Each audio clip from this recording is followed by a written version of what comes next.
नमस्कार दोस्तों, अतुल्य भारत पॉलिटिकल साइंस के यूट्यूब चैनल पर आपका हार्दिक स्वागत है।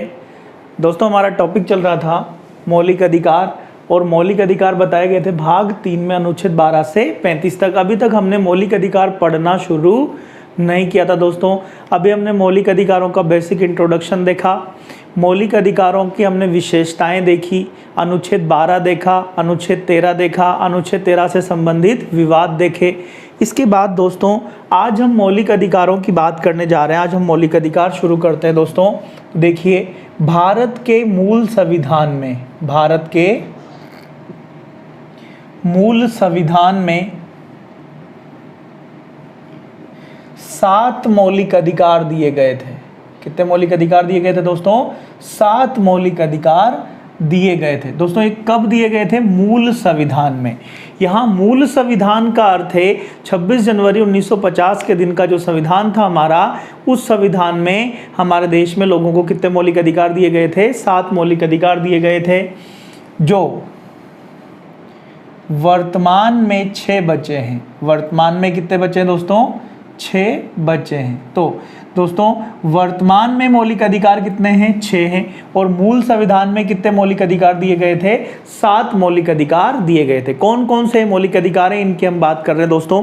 सबसे पहला मौलिक अधिकार बताया गया समानता का अधिकार। सबसे पहला बताया गया दोस्तों समानता का अधिकार। समानता का अधिकार बताया गया है अनुच्छेद 14 से लेकर 18 तक। दोस्तों पहला अधिकार कौन सा बताया गया है? समानता का अधिकार, अनुच्छेद 14 से लेकर कहां तक? 18 तक। दूसरा मौलिक अधिकार बताया गया दोस्तों स्वतंत्रता का अधिकार। दूसरा मौलिक अधिकार है स्वतंत्रता का अधिकार। और दोस्तों स्वतंत्रता का अधिकार अनुच्छेद 19 से लेकर 22 तक बताया हुआ है। ठीक है दोस्तों, तो दूसरा मौलिक अधिकार है हमारा स्वतंत्रता का अधिकार, अनुच्छेद 19 से लेकर कहां तक? 22 तक। तीसरा मौलिक अधिकार है हमारा शोषण के विरुद्ध अधिकार।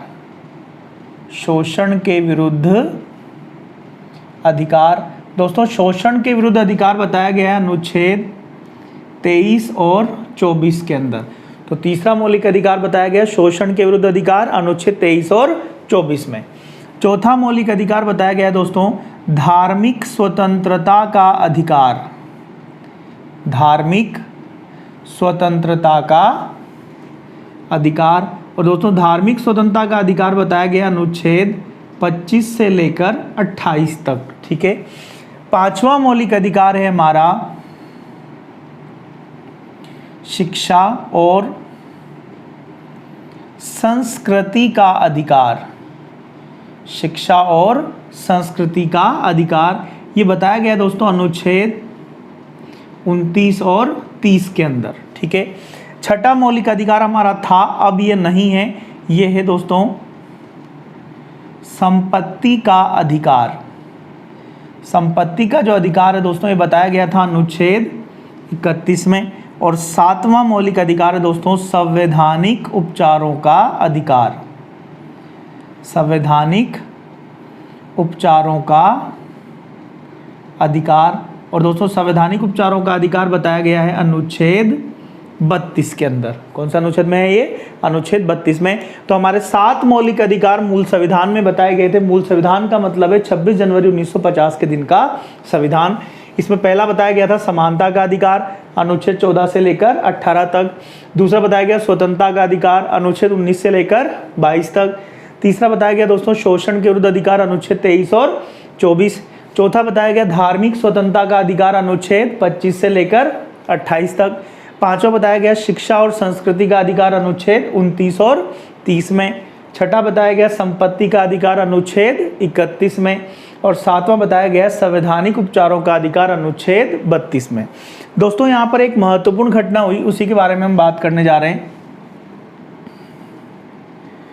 संपत्ति के अधिकार को, संपत्ति के अधिकार को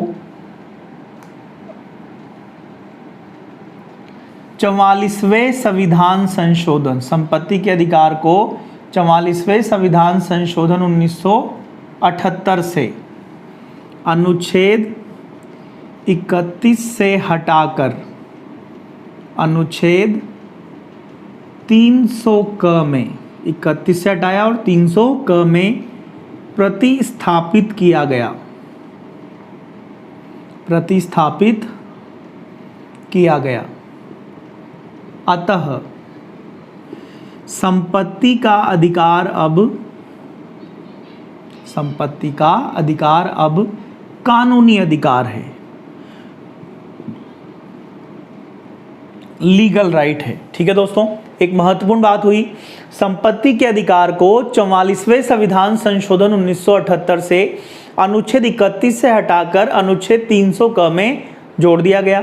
तो अब संपत्ति का अधिकार हमारा कौन सा अधिकार बन गया? कानूनी अधिकार या लीगल राइट बन गया। जबकि संविधान में अब लोगों के पास कितने मौलिक अधिकार बचे? 6 मौलिक अधिकार बचे, क्योंकि संपत्ति का अधिकार अब मौलिक अधिकार नहीं है। अब ये कौन सा अधिकार है दोस्तों? कानूनी अधिकार है। ठीक है, कानूनी अधिकार से किस संशोधन से बनाया? 44वें संविधान संशोधन 1978। ये सवाल बहुत बार अलग अलग एग्जाम्स में पूछा जा चुका है। संपत्ति के अधिकार को किस अनुच्छेद से हटाया था? 31 से। किस अनुच्छेद में जोड़ा था? 300 क में से जोड़ा गया था। ठीक है दोस्तों, हम आगे बात करते हैं। पहला अधिकार आज हम शुरू करते हैं, समानता का अधिकार। हमारा पहला मौलिक अधिकार है दोस्तों कौन सा? समानता का अधिकार। हम इसकी बात करने जा रहे हैं, ध्यान से समझना दोस्तों। इसका सबसे पहला अनुच्छेद आज हम पढ़ेंगे, अनुच्छेद 14। बहुत महत्वपूर्ण अनुच्छेद है और बहुत अच्छा सवाल यहाँ से बन सकता है। हम इसे देखते हैं। तो हमारा पहला हेडिंग हो जाएगा आज का, समानता का अधिकार। दोस्तों, समानता का अधिकार अनुच्छेद 14 से लेकर कहाँ तक बताया हुआ है? 18 तक बताया हुआ है। और इसका हम आज पहला अनुच्छेद शुरू करने जा रहे हैं, अनुच्छेद 14, आर्टिकल 14। अनुच्छेद 14 कहता है कि राज्य किसी भी व्यक्ति को कानून के समक्ष समानता, इक्वलिटी बिफोर लॉ, कानून के समक्ष समानता और कानून के समान संरक्षण, इक्वल प्रोटेक्शन ऑफ लॉ, कानून के समान संरक्षण से वंचित नहीं करेगा। ये बात बताई गई दोस्तों अनुच्छेद 14 में। इसको अपन एक्सप्लेन करेंगे। एक बार वापस से देखते हैं हमने क्या देखा इसमें। अनुच्छेद 14 में संविधान में लिखा हुआ क्या है? संविधान में लिखा हुआ है अनुच्छेद 14 के अंदर कि राज्य किसी भी व्यक्ति को, यहाँ शब्द क्या आया है दोस्तों? व्यक्ति शब्द आया है। व्यक्ति शब्द का अर्थ होता है चाहे भारत का नागरिक हो या विदेशी हो, दोनों के ऊपर ये मौलिक अधिकार लागू होगा, चाहे भारत का नागरिक हो चाहे विदेशी हो। अगर वो भारत में आता है तो उसे अनुच्छेद 14 के अंतर्गत ये अधिकार मिल जाएगा। अनुच्छेद 14 उसके ऊपर भी लागू होगा, चाहे विदेशी ही क्यों ना हो, नागरिकों के ऊपर तो लागू होना ही है। ठीक है, तो हमने देखा अनुच्छेद 14 कहता है राज्य किसी भी व्यक्ति को 2 बातों से वंचित नहीं करेगा। पहली बात बताई गई कानून के समक्ष समानता, दूसरी बात बताई गई कानून का समान संरक्षण। हम पहली बात समझते हैं, कानून के समक्ष समानता। दोस्तों, कानून के समक्ष समानता की बात करें तो इसे ब्रिटेन से लिया गया। दोस्तों, कानून के समक्ष समानता का जो कॉन्सेप्ट है ये कहाँ से लिया गया है? ब्रिटेन से लिया गया है। और ब्रिटेन में भी कहाँ से लिया गया है? तो यह डायसी की अवधारणा, डायसी का कॉन्सेप्ट था। ब्रिटिश कानूनविद थे, एक बहुत फेमस विचारक थे जिनका नाम था डायसी। डायसी का कॉन्सेप्ट था रूल ऑफ लॉ,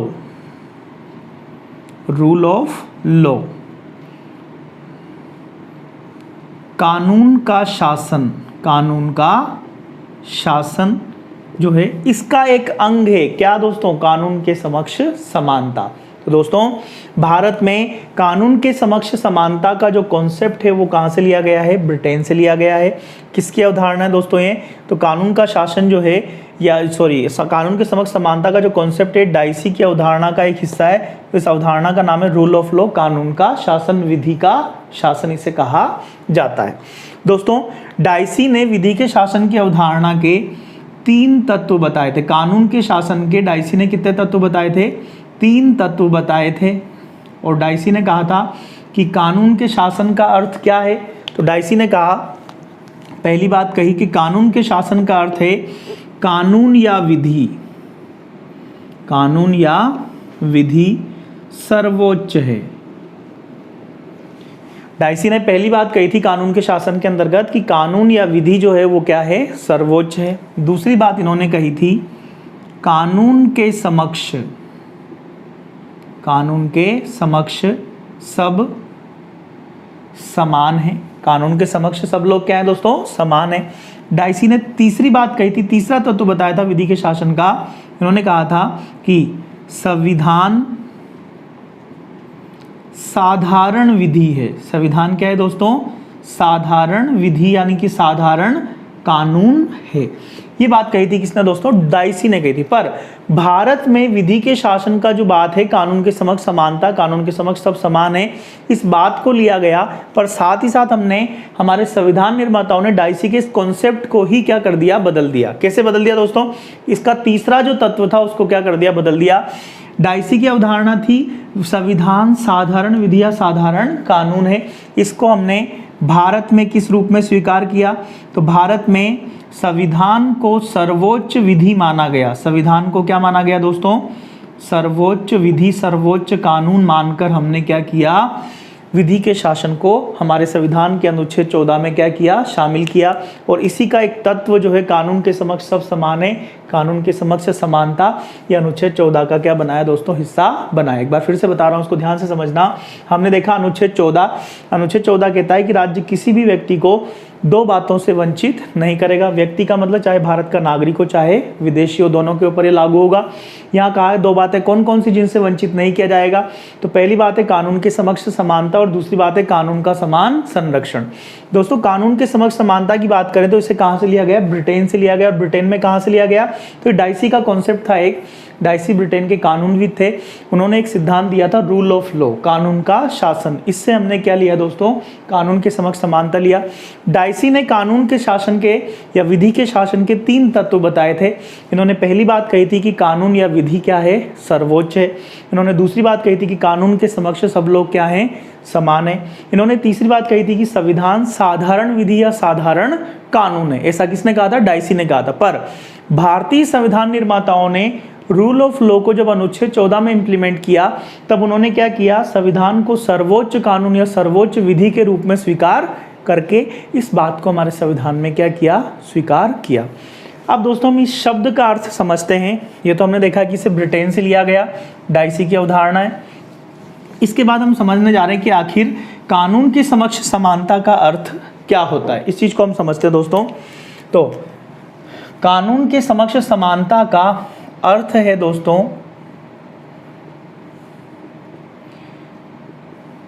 कानून सभी लोगों के साथ, कानून सभी लोगों के साथ एक समान व्यवहार करेगा। कानून सभी लोगों के साथ क्या करेगा? एक समान व्यवहार करेगा।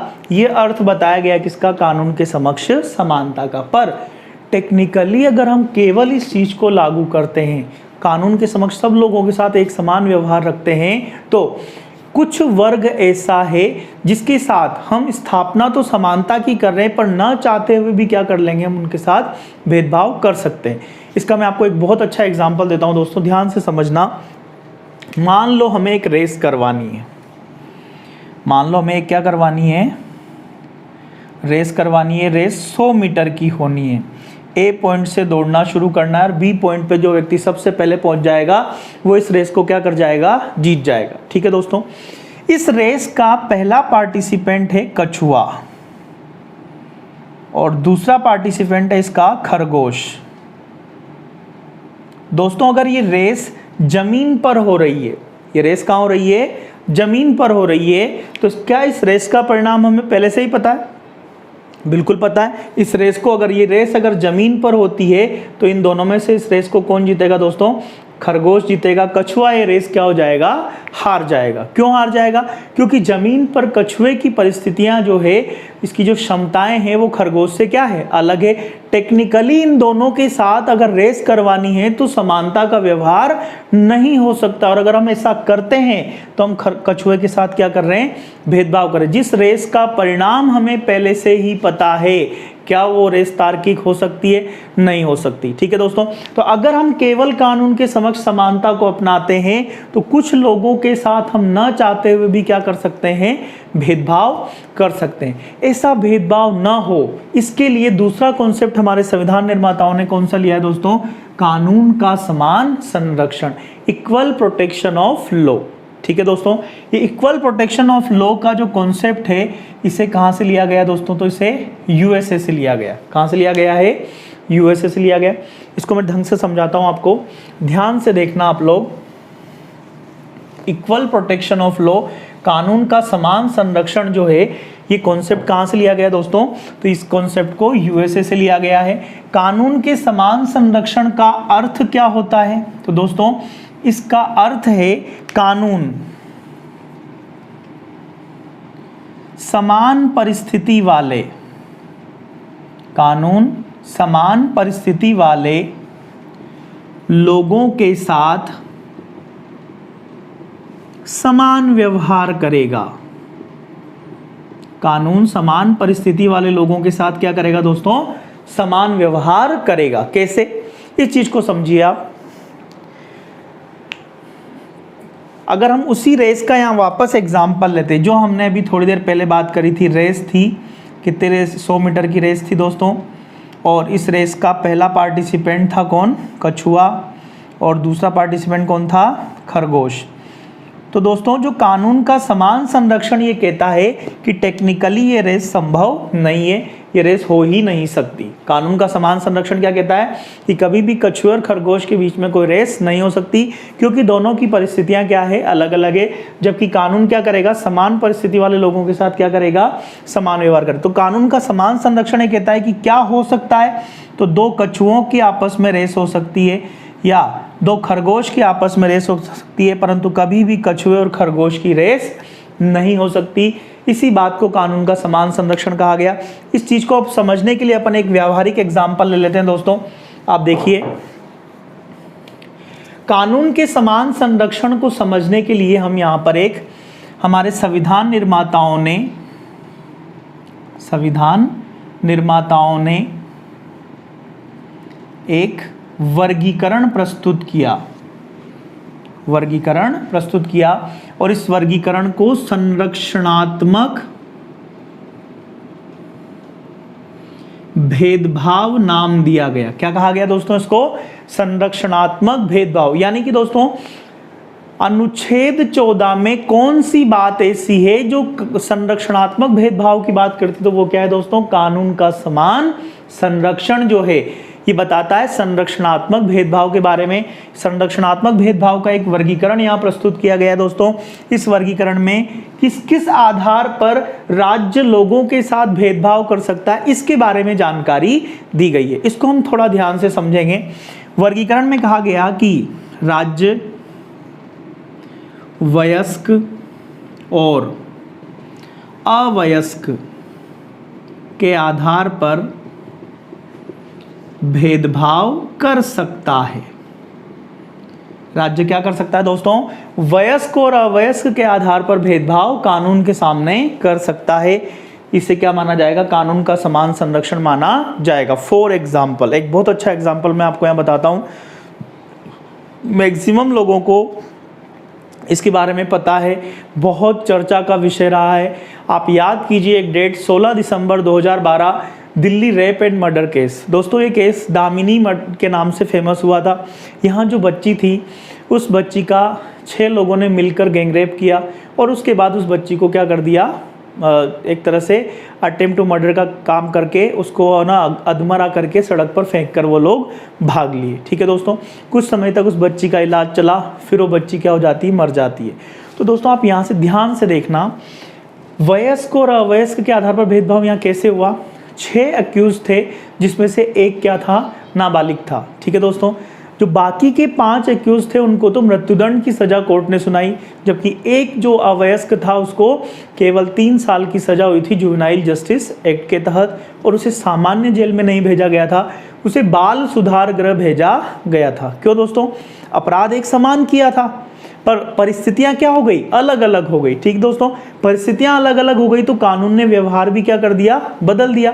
अब यहां अगर क्या होता, मान लो 6 अक्यूज में से 3 अक्यूज नाबालिग होते और 3 बालिग होते, तो ऐसी कंडीशन में जो 3 नाबालिग है उन तीनों के साथ एक जैसा व्यवहार होता और जो बालिग है उन तीनों के साथ एक जैसा व्यवहार किया जाता। ठीक दोस्तों, याद रखना इस बात को, कानून का समान संरक्षण ये कहता है कि अगर एक जैसे लोग हैं, एक जैसी परिस्थितियों वाले लोग हैं तो उनके साथ व्यवहार एक जैसा होगा। कोई भी नाबालिग व्यक्ति अगर एक अपराध समान अपराध करता तो उसको समान सजा मिलेगी। कोई भी वयस्क व्यक्ति एक समान अपराध करता है बहुत सारे मिलके तो उनको एक समान सजा मिलेगी। पर कभी ऐसा नहीं होगा कि अवयस्क व्यक्ति के लिए जो सजा निर्धारित की हुई है, जो कानून निर्धारित किया हुआ है वो वयस्क के ऊपर लागू हो जाए, और जो वयस्क के लिए कानून निर्धारित किया हुआ है वो अवयस्क के लिए ऊपर लागू हो जाए। ऐसा बिल्कुल नहीं होगा। इसी बात को कानून का समान संरक्षण कहा गया। मेरे ख्याल से आपको ये कॉन्सेप्ट समझ में आ गया होगा। आगे इस वर्गीकरण को और आगे बढ़ाते हैं। राज्य, महिला और पुरुष के आधार पर भेदभाव कर सकता है, इसे भी संरक्षणात्मक भेदभाव कहा गया। राज्य महिला और पुरुष के साथ क्या कर सकता है दोस्तों, संरक्षणात्मक भेदभाव कर सकता है। जैसे अगर किसी महिला को गिरफ्तार करना है तो उसके लिए महिला पुलिसकर्मी ही उसे अरेस्ट कर सकती, पुरुष पुलिसकर्मी उसे अरेस्ट नहीं कर सकता। यदि महिला थाना नहीं है तो पुलिस स्टेशन में महिला को रात के समय नहीं रखा जा सकता, और अगर रखना है तो वहाँ कोई महिला कांस्टेबल या हेड कांस्टेबल या इंस्पेक्टर तैनात करना होगा, तभी जाके उस महिला को पुलिस स्टेशन में रखा जा सकता है रात के समय। दिन की बात नहीं है, रात की ये बात हो रही है। ठीक है दोस्तों, आगे हम बात करते हैं। तीसरा यहाँ बताया गया, राज्य क्षेत्र विशेष में निवास के आधार पर भेदभाव कर सकता है। कैसे दोस्तों, जैसे आप देखे होंगे जम्मू कश्मीर, आपके मेघालय, जम्मू कश्मीर, नागालैंड, आपके असम, आपके अरुणाचल प्रदेश, ठीक है, मणिपुर, कुछ ऐसे राज्य हैं जहां पर armed forces special power act लागू है, जिसे हम मार्शल लॉ या सैन्य कानून भी कहते हैं। ये कानून इस क्षेत्र विशेष के लोगों के ऊपर ही लागू हो रहा है, दूसरे क्षेत्रों में, दूसरी जगहों पर ये कानून लागू नहीं है। इस कानून का जो प्रभाव है वो अनुच्छेद 19 से क्या हो जाता है, उन लोगों का समाप्त कर दिया जाता है, निलंबित कर दिया जाता है जहाँ ये कानून लागू हो जाता है। तो इस क्षेत्र के लोगों के ऊपर संविधान का अनुच्छेद 19 से एक लागू नहीं होता। राज्य ने क्या किया, क्षेत्र विशेष में निवास की अनिवार्यता के आधार पर लोगों के साथ क्या किया है, भेदभाव किया है। ये संरक्षणात्मक भेदभाव का क्या है दोस्तों, उदाहरण माना जाएगा। चौथी बात दोस्तों, विशेष अपराधों के लिए, विशेष अपराधों के लिए विशेष अदालतों का गठन किया जा सकता है। विशेष अपराधों के लिए क्या किया जा सकता है दोस्तों, विशेष अदालतों का गठन किया जा सकता है। इसका एग्जांपल देता हूं मैं आपको।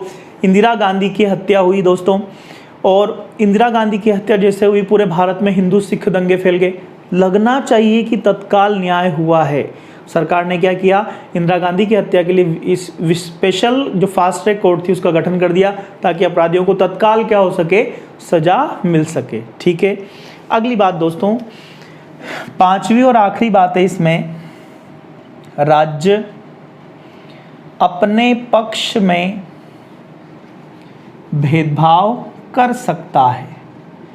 राज्य अपने पक्ष में क्या कर सकता है दोस्तों, भेदभाव कर सकता है। जैसे दिल्ली सरकार ने कह दिया कि एक दिन दिल्ली में इवन नंबर की गाड़ियां चलेगी, एक दिन ओड नंबर की गाड़ियां चलेगी। सरकार ने अपने फेवर में क्या किया, भेदभाव किया। दिल्ली सरकार ने कहा कि दिल्ली में कोई प्राइवेट ट्रांसपोर्टेशन नहीं होगा, पब्लिक ट्रांसपोर्ट होगा, और पब्लिक ट्रांसपोर्ट में भी डीटीसी जो सरकारी क्षेत्र की बसें हैं वही चलेगी।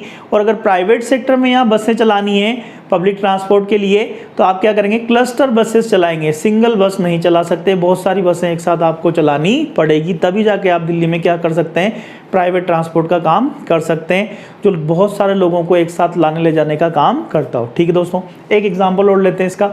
सरकार अपने पक्ष में कैसे भेदभाव कर सकती है। भारत सरकार ने परमाणु ऊर्जा को अपने नियंत्रण में रखा है।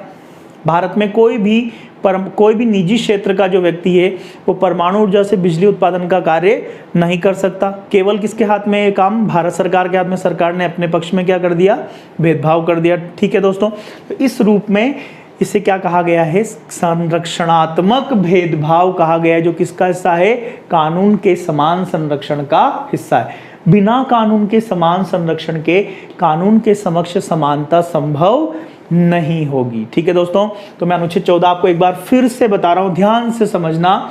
अनुच्छेद 14 में कहा गया कि राज्य किसी भी व्यक्ति को, व्यक्ति का अर्थ क्या है दोस्तों यहाँ पर, चाहे भारत का नागरिक है चाहे विदेशी, दोनों के ऊपर लागू होगा, दो बातों से वंचित नहीं करेगा। पहली बात क्या है, कानून के समक्ष समानता, और दूसरी बात क्या है, कानून का समान संरक्षण। कानून के समक्ष समानता या इक्वलिटी बिफोर लॉ का जो कॉन्सेप्ट है, इसे कहाँ से लिया गया दोस्तों, तो इसे ब्रिटेन से लिया गया। ब्रिटेन में कहाँ से लिया गया, तो डाइसी की अवधारणा थी, रूल ऑफ लॉ, विधि का शासन, कानून का शासन, वहां से हमने क्या लिया है, कानून के समक्ष समानता लिया है। कानून के समक्ष समानता का अर्थ क्या है दोस्तों, तो कानून के समक्ष समानता का अर्थ है कानून सभी लोगों के साथ एक समान व्यवहार करेगा। पर अगर हम केवल कानून के समक्ष समानता को अपनाते हैं तो न चाहते हुए भी कुछ लोगों के साथ हम क्या कर सकते हैं दोस्तों, भेदभाव कर सकते हैं। ऐसा ना हो इसके लिए हमने दूसरा कॉन्सेप्ट कौन सा लिया है दोस्तों, कानून का समान संरक्षण लिया है। कानून का समान संरक्षण का कॉन्सेप्ट कहां से लिया है, यूएसए से लिया है। इसका अर्थ क्या होता है दोस्तों, तो कानून के समान संरक्षण का अर्थ है कानून समान परिस्थिति वाले लोगों के साथ क्या करेगा, समान व्यवहार करेगा। परिस्थितियां अलग होगी तो कानून के समक्ष व्यवहार भी क्या हो जाएगा, अलग अलग हो जाएगा। कैसे दोस्तों, तो इसका एक वर्गीकरण प्रस्तुत किया गया जिसे क्या नाम दिया गया, संरक्षणात्मक भेदभाव कहा गया। दोस्तों, संरक्षणात्मक भेदभाव के 5 तत्व बताए गए। पहली बात बताई गई, राज्य वयस्क और अवयस्क के आधार पर क्या कर सकता है, भेदभाव कर सकता है। दोस्तों, किस किस के आधार पर भेदभाव हो सकता है, वयस्क और अवयस्क के आधार पर भेदभाव किया जा सकता है। किसका उदाहरण है, संरक्षणात्मक भेदभाव का उदाहरण है।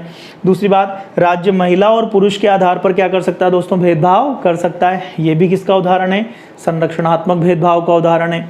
तीसरी बात, राज्य क्षेत्र विशेष में निवास की अनिवार्यता के आधार पर भी क्या कर सकता है दोस्तों, भेदभाव कर सकता है, ये भी किसका उदाहरण है, संरक्षणात्मक भेदभाव का उदाहरण है। चौथी बात, विशेष अपराधों के लिए विशेष अदालतों का गठन किया जा सकता है, किसका उदाहरण, संरक्षणात्मक भेदभाव का। पांचवी बात, राज्य अपने पक्ष में भेदभाव कर सकता है, यानी सरकार जो चाहे वो अपने पक्ष में भेदभाव कर सकती है। दोस्तों, यहीं पर एक बात और आ सकती है, विशेष पदों को विशेषाधिकार दिए जा सकते हैं। एक एग्जाम्पल और ले लेते हैं हम यहाँ पर, छठी बात हो जाएगी, विशेष पदों को विशेषाधिकार दिए जा सकते हैं। दोस्तों, विशेष पदों को विशेषाधिकार कैसे, जैसे अनुच्छेद 361 में राष्ट्रपति और राज्यपाल को कुछ उन्मुक्तियां प्रदान की गई है। ठीक है, जैसे पद पर जब तक ये दोनों लोग हैं तब तक इनके विरुद्ध भारत के किसी भी न्यायालय में कोई आपराधिक या फौजदारी मामला नहीं चलाया जा सकता। ठीक इसी तरीके से जो आपके संसद सदस्य होते हैं उन्हें विशेषाधिकार मिले हुए हैं। संसद सदस्यों का सबसे बड़ा विशेषाधिकार क्या है, संसद में सत्र के दौरान होने वाली चर्चा पर कोई मानहानि का दावा नहीं किया जा सकता। दोस्तों, तो इस तरीके से विशेष पदों को क्या दिए जा सकते हैं, विशेषाधिकार दिए जा सकते हैं। ये भी किसका उदाहरण माना जाएगा, संरक्षणात्मक भेदभाव का। संरक्षणात्मक भेदभाव किसको स्थापित कर रहा है, कानून के समान संरक्षण को स्थापित कर रहा है। ठीक दोस्तों, यहाँ हमारा अनुच्छेद 14 क्या हो जाता है, कंप्लीट हो जाता है। आप इसको ध्यान से सुनना, आपको बड़ा मजा आएगा इसको समझने में। एक बार आप ये कॉन्सेप्ट समझ गए तो आपको जीवन में कभी इस कॉन्सेप्ट को भूलने का आपके दिमाग से सवाल ही पैदा नहीं होता। ठीक दोस्तों, आप हमारे चैनल को लाइक एंड सब्सक्राइब कीजिए दोस्तों, ताकि ज़्यादा से ज़्यादा लोगों तक ये जा सके। हमारा जो मूल उद्देश्य है इस चैनल को चलाने का, उन लोगों को ये सुविधा प्रदान करना है जो लोग कोचिंग नहीं पढ़ सकते, उन लोगों को हम फ्री ऑफ कॉस्ट ये सुविधा प्रोवाइड करवा रहे हैं। तो मैक्सिमम लोग हमारी इस मुहिम के साथ क्या हो सके दोस्तों, जुड़ सके। इसके लिए जरूरी है कि आप हमारे चैनल को लाइक करें, सब्सक्राइब करें और आपके दोस्तों में इसको क्या करें, आप शेयर करें, ताकि उन लोगों को भी इसका क्या मिल सके, लाभ मिल सके। ठीक दोस्तों, धन्यवाद।